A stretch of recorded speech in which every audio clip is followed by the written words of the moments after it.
A pandemic played out by postcode. Where you lived, how you lived and worked, shaping the depths of its effects. The Teesside town of Middlesbrough suffering more than most. Joe Shepherd, a loving dad and granddad, lived in the TS3 postcode, which saw a spike in numbers early on. He worked in retail as an area manager and was only in his 50s. Joe died in hospital in April. He said, "I don't want to be sedated because I know I won't come out." And that's exactly what happened. I think he was aware of how he was going. I think he knew that he wasn't going to make it. For most of Joe's family, safety rules meant the farewell wasn't face-to-face, but over a video phone call. Probably the hardest thing I've ever done in my life, without a doubt. Just to see him in that state. Obviously not how I wanted to say goodbye, but I'm just glad I had some sort of way of saying bye and telling him I love him before he goes.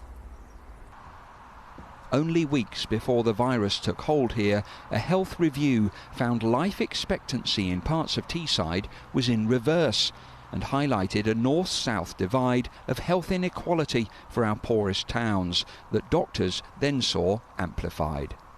It's actually been a privilege to have been able to serve in a frontline role during this crisis. It's been tough, covered up in masks and PPE. It's kind of hot work, but I wouldn't want to do anything different. Former Teesside MP Paul Williams returned to work as a doctor just as the pandemic hit. We were more likely than other areas to get COVID. That's because we've got probably more people who do frontline work in health and social care, or cramped housing conditions. If we got it, we've been more likely to die from it because we've got a population of people here who are old before their time. And we've also been disproportionately affected by the lockdown and the economic effects of COVID. So we've really had a triple whammy. Middlesbrough's journey back from at one point having the highest death rate outside London has included temperature checks for shoppers and high-profile messaging. In the short term, there is much to do.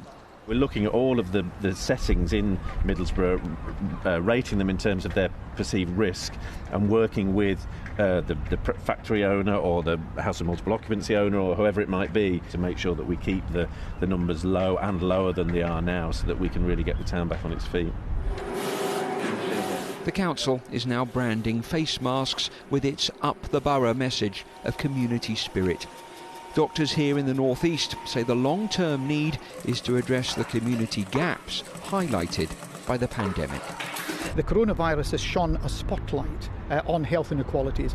We have people who, where they're born, the sorts of jobs they have, the sort of education that they have, that will have a dramatic effect upon their health. We can do something about it. It's been known for far too long. No longer can that be forgotten about because we've all got to come together and do something. We can and must do something about it. A town that felt the stronger grip of a virus. Not alone in its story, instead one of many areas painting a picture for doctors and politicians to show the contrasts of our health landscape. Peter Lane, 5 News, Middlesbrough.